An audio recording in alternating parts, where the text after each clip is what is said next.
बिस्मिल्लाहिर्रहमानिर्रहीम, अस्सलाम वालेकुम। आप देख रहे हैं JN न्यूज और मैं हूं आपकी मेजबान सुंबल ज़िया। बुलेटिन का बाकायदा आगाज करते हैं और शामिल करते हैं अब तक की अहम तरीन खबर। जंग से खबर शामिल करते हैं स्पेशल रिपोर्टर मोहम्मद अबन अजीम हमीद JN न्यूज से। जंग पुलिस के नाम पर शहरों से नौसरबाजी करने और डार्क वेब के जरिए शहरियों को लूटने वाले 2 गैंग गिरफ्तार। IT टीम की सख्त मेहनत से छीने गए 33 मोबाइल फोन बरामद।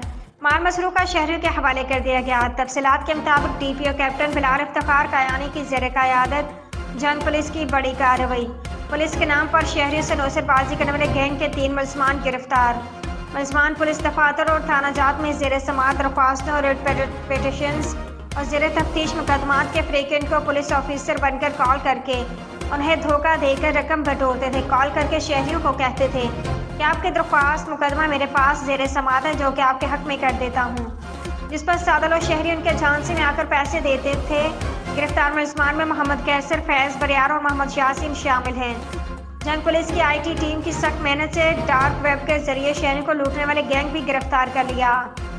मुलजमान डार्क वेब के जरिए मुख्तलिफ एप्लीकेशंस का इस्तेमाल करते और जिस शहरी को लूटना मकसूद होता था उसका रिश्तेदार बनकर कॉल करते थे। इस रिश्तेदार का मोबाइल नंबर भी मुतासरा शहरी की स्क्रीन पर जाहिर होता था। मुलजमान बासर शख्सियात बनकर भी शहरियों से पैसे बटोरते थे।